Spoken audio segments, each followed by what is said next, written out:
I think we're going to try to keep everything on track here, and I'm going to kick it to Laurel, who will introduce our next speaker, Melissa Jordan. So Melissa Jordan is from the Bay Area Regional Transit Association, or better known as BART.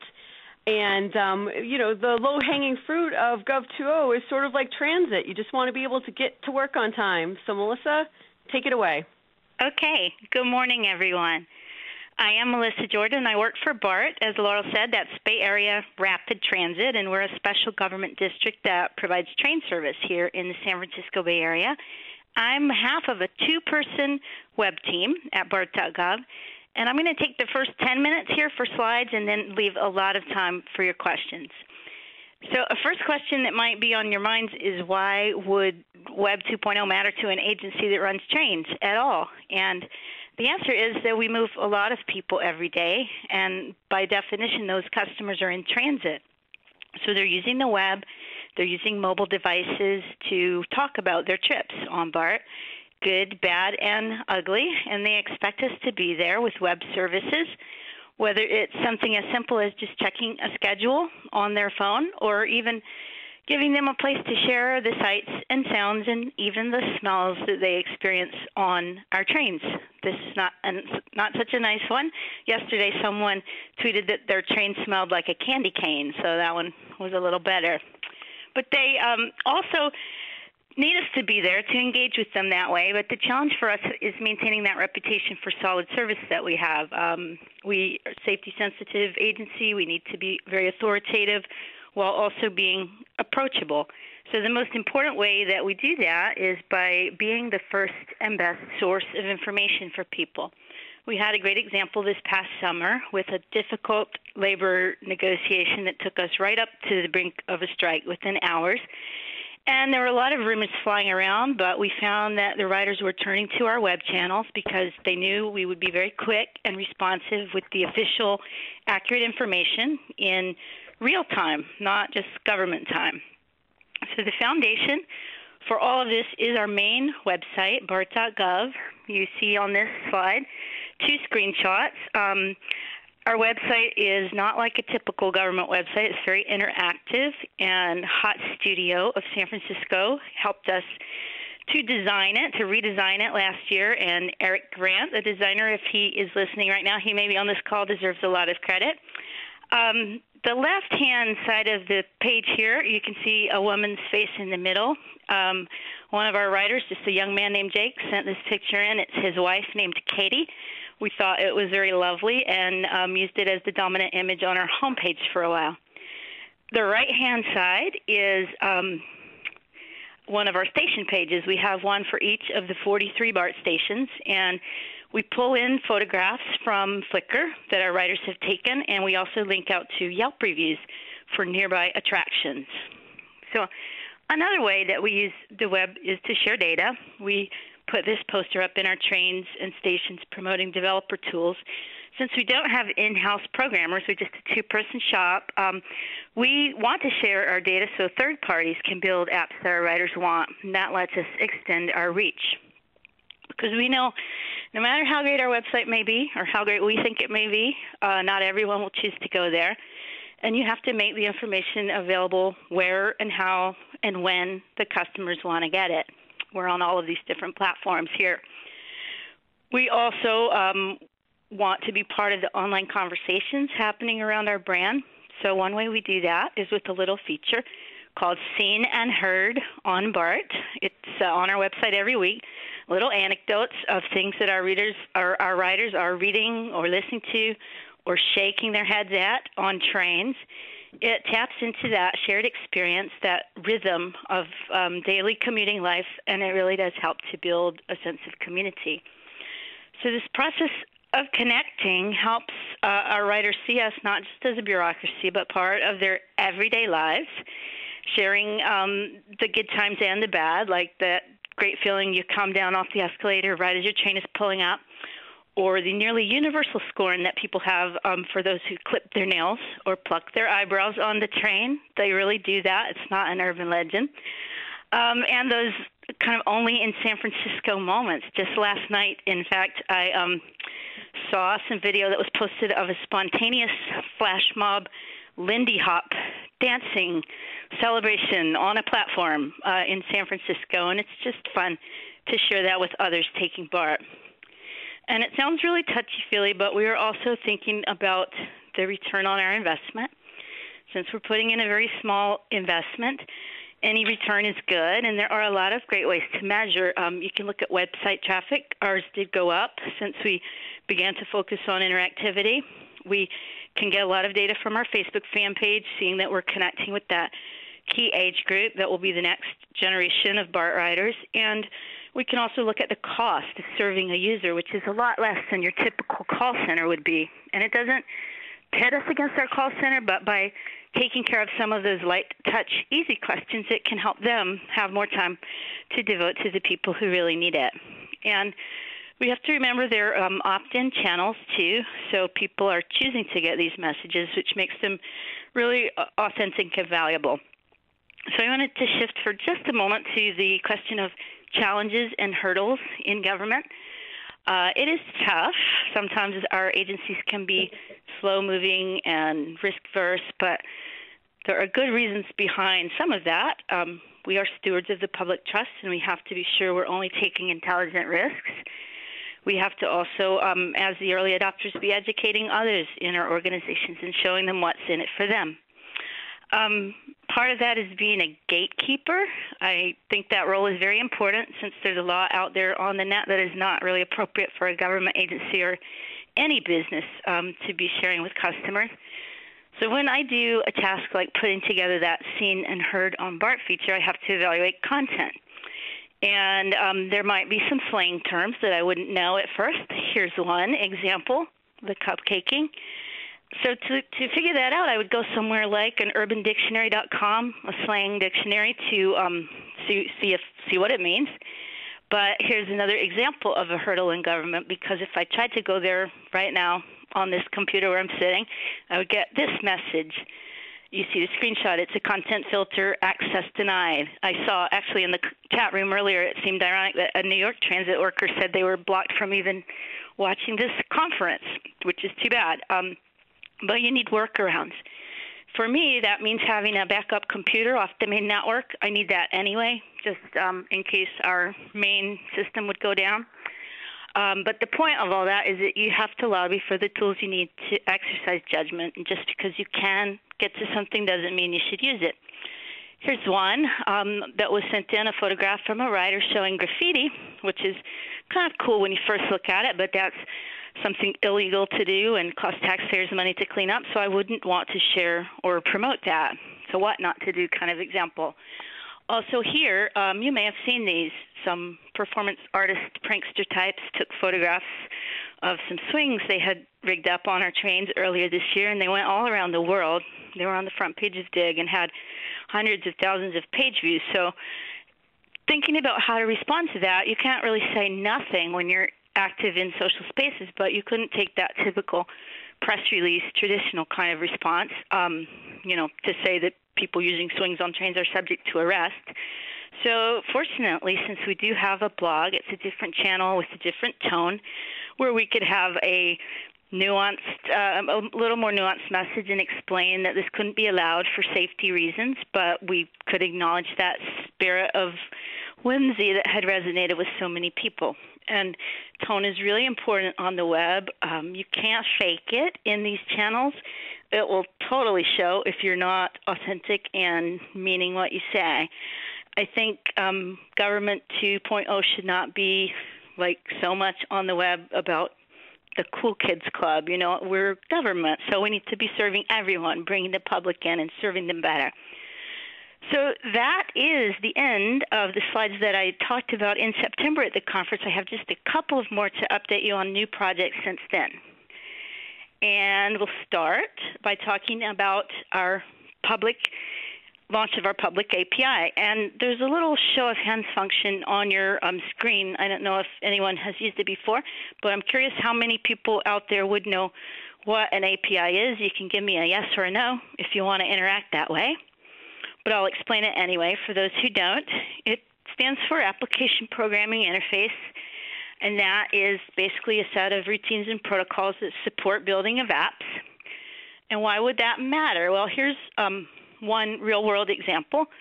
Just last week, we got this email from a developer working on an app that would show accessibility at transit stations, like where the elevators and the escalators are in service or out of service.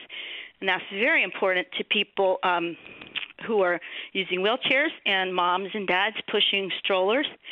So when our API launches, that kind of accessibility info is just one of the data sets that developers will be able to make their programming calls for. And there will be a lot more, not just schedules, but also parking, info, links to food, shopping, even carbon calculations, so you can find out how much CO2 you're saving by taking BART instead of driving. So we've long supported opening data, but this is going to open it up more than ever before, and we hope it will spur even more innovative apps to help our customers. We're very, very excited about it. Hey, Veronica. Next, Foursquare. I would ask the show of hands about people who've heard of Foursquare or on Foursquare, but I'm guessing it's most of you. This screenshot is a story Mashable did when we first announced the partnership.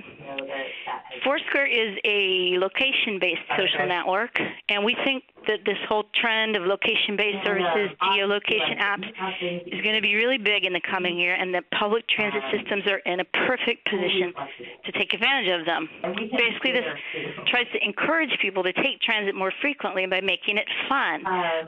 You heard a little bit from NASA there on game mechanics, game theory. Foursquare uses that too. So we give people tips for things to do near BART stations, and they check in and earn badges. For the first month that we had statistics, that was November, more than 5,000 check-ins were made at BART stations, and 110 people unlocked our special BART badge. It's in the upper right of the quadrant, if you can see that little train on your image there. If you go to our page, which is shown here, you can also see down in the lower right, there's a lot of little headshots of people who have chosen to be our friends on Foursquare. So that's just one more way to build loyalty among your customers and be less of a bureaucracy and more of part of their everyday lives. So my very, very last 3 tips for you, and then we'll take questions, are, let's see, connect with the audience. This is an example of a blog post from when our rainy season started in the Bay Area. We were trying to preempt some of the questions that customers might have by explaining what we do to prepare our trains and our stations to handle rainy weather. Similarly, just this past Monday, we had snow here in the San Francisco area, which is really, really unusual for us. And we were able to share some snow photos that our writers had sent us in from BART stations. Half and half, maybe? Now, also, please reach out to your developers. Here's a screenshot of the developer page of our website where we have an app center and other resources. If you're a developer listening on this call, please go there and sign up for our newsletter. It's Bart.gov/dev. And lastly, our customers are out there seeing cool things every day and doing amazing things all over the BART system. And we're mostly sitting in the office at our computers, being boring. Everybody here is behind a computer right now. So by building relationships with those customers, you can get that great user-generated content to share. This is a tilt-shift photo that one writer took last week at a BART station. I thought it was just gorgeous and worth sharing with you guys. Now we'll go on to questions. And if you don't get your question answered, please feel free to email me directly. My email is mjordan@bart.gov. Fantastic. That's awesome. Thank you so much, Melissa. I think that was a really fantastic presentation. And my favorite comment was someone mentioned, oh, look, a government employee using the word whimsy. We're very whimsical. Do you think that's a San Francisco thing? I mean, are you the one outlier in San Francisco government? No. It's partly just being in touch with your community. I also noticed a post earlier. I don't know who's heard of SantaCon, this Santa anarchy business that happens every year. There's one this Saturday in San Francisco, and there will be Santas all over BART. And I hope our writers will share pictures of those with us too. Oh, that's fantastic. So a couple questions. I think you've covered this one from Bowen. You had to go external for your design work for the website because you are only a two-person staff, correct? And we do not have mad design skills like they do. And then Margaret would like to know how your approach was developed. Like, did you really kind of lay out your citizen engagement, or you just kind of take it as every day comes? Well, I mean, the tools and the platforms, everything changes so quickly that you do have to be, I think, fluid. We started out with some guiding principles, of wanting to not build something brand new, but just layer on to what Bart already had as a brand and as a focus. So, we're out there trying to be approachable, trying to be, responsive, trying to be dynamic and reflect our community here, where a lot of people are, wired and have pretty high expectations. And then from Ari, he asks, how and if are you sharing these kind of web and mobile tools with the general public who don't necessarily know about it? Are you? We did promotions in trains and stations. The poster you saw of the developer guy was just one example, but we also did posters talking about the Twitter feed, and we have little LED-type scrolling signs that you see as you're standing on the platform, where we put messages out about our mobile site, that you can get train times by SMS, just all the things that we do.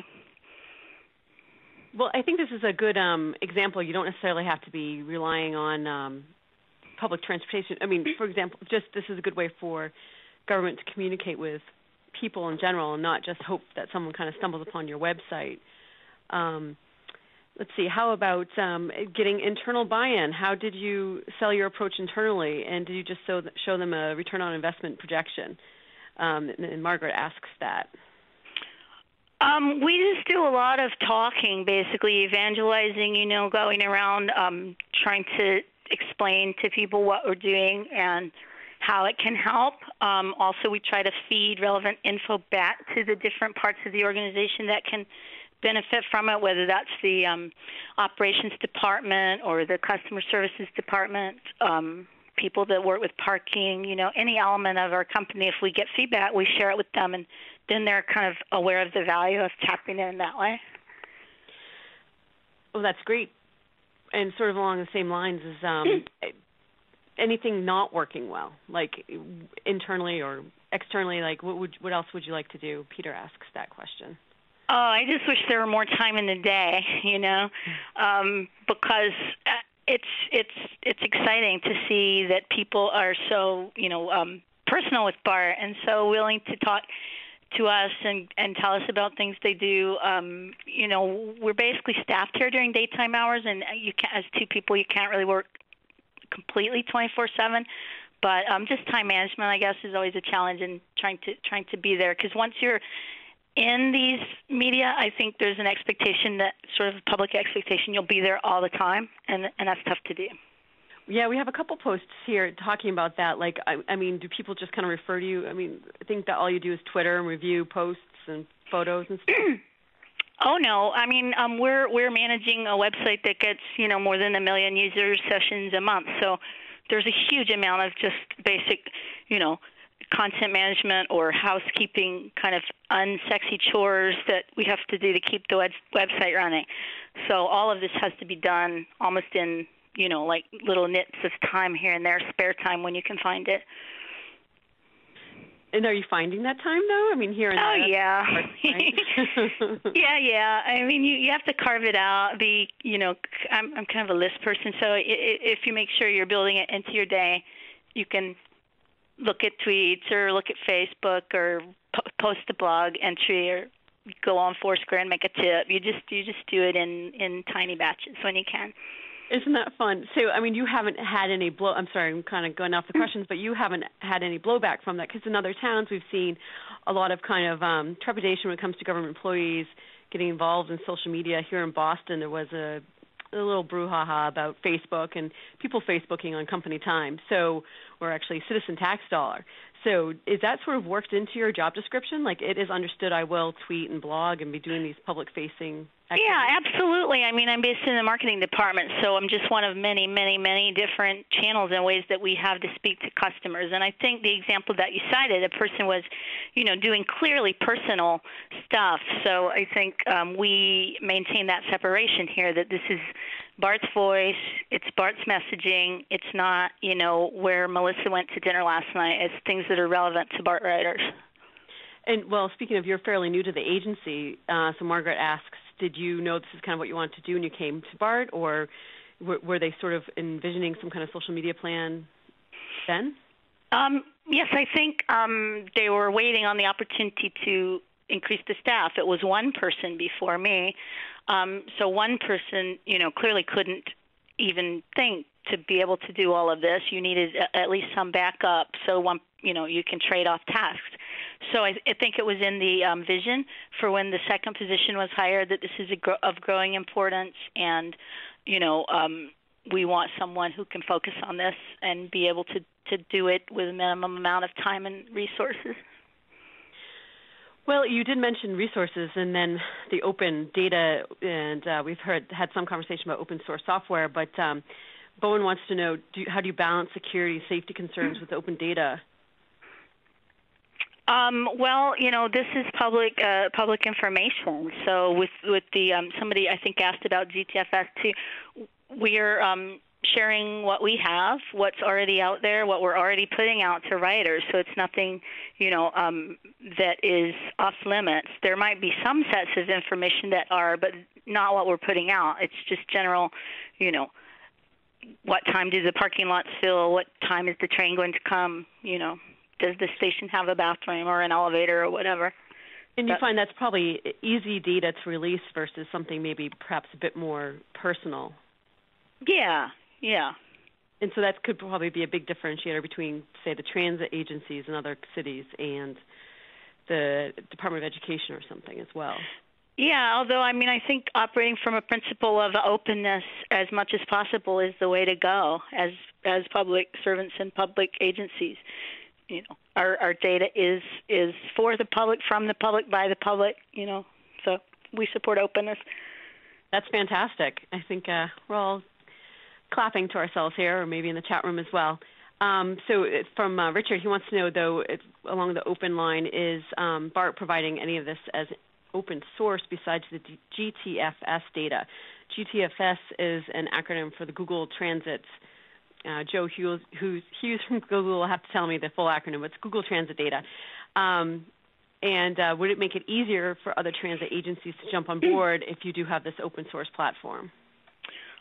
We do talk a lot with other agencies and kind of encourage them to go down this path. I know it's been controversial. There have been, some little spats in other cities with who owns the public data. But anything we can do is open. I don't have the answer specifically to if everything is open source, but I can look into that. That's great. So let's see. Our next question will launch on to a different kind of vein, which is, given the success of more informal modes of communication, can Bart foresee this relationship becoming the dominant form of government-citizen relationships? And that comes from Jeremy. Well, I don't know that that's a good question. I think it might be the dominant form if you just look at statistics of how many people are online. There will always be folks who need to get face-to-face help or prefer to call in and get help on a phone line, and we need to provide that service to them too. But more and more, just speaking for myself, I much prefer to interact online because I get a quicker result from any agency that I deal with. So I think it's growing and trending in that direction. So to kind of expand on that as well, are you finding the entire, well, I guess within your agency you can really talk about, but are they seeing this need to talk to the public in different ways and not necessarily 9 to 5 in person at City Hall? I can't speak for other agencies, but I hope they're seeing that, because particularly agencies that operate around the clock, if you need an answer about a service at 10 o'clock at night, the service is in operation, then just because the administration office closes at 5, that feels really bogus. You know, you need to be able to connect with them or get your problem solved in some way. Well, that's pretty interesting, actually, because I guess we are sort of on it. Does BART operate around the clock then? It's a terrible sore point that we don't actually know. We operate up until about 1 in the morning and start up again around 4:35 in the morning. So there's a little window of time when we have to do maintenance on our tracks at night. And, you know, as I alluded to before, I can't be at the helm on Twitter all the time because I go to movies and take hikes and, you know, go out to cocktail parties occasionally. So there's times when we're not there, but as much as we can, we try to be there. Well, actually, that's a great question to finish with, which is from Daniel, and he asks, how much time are you putting in off the clock? Do you find yourself working from home when you're not being paid? Well, I'm so glad you asked because that's really important to me. I think all of us government workers, as we're getting into these new areas, need to make sure that we're advocating, you know, for fair, you know, treatment and compensation as well. And the agencies have to be flexible. So for myself, if I'm doing something from home at night, you know, if it's 10 minutes of work, I can get 10 minutes back the next day. This agency is great at working that way, and it's actually a unionized shop. I'm an AFSCME member and, you know, fully support the goals that people should be treated fairly and compensated for their work, and I'm just lucky that I'm able to do that here. Well, fantastic. Thank you so much, Melissa. All right. Well, I'm going to be on for hearing the other speakers the rest of the day, and please, anyone feel free to connect with me anyway afterwards.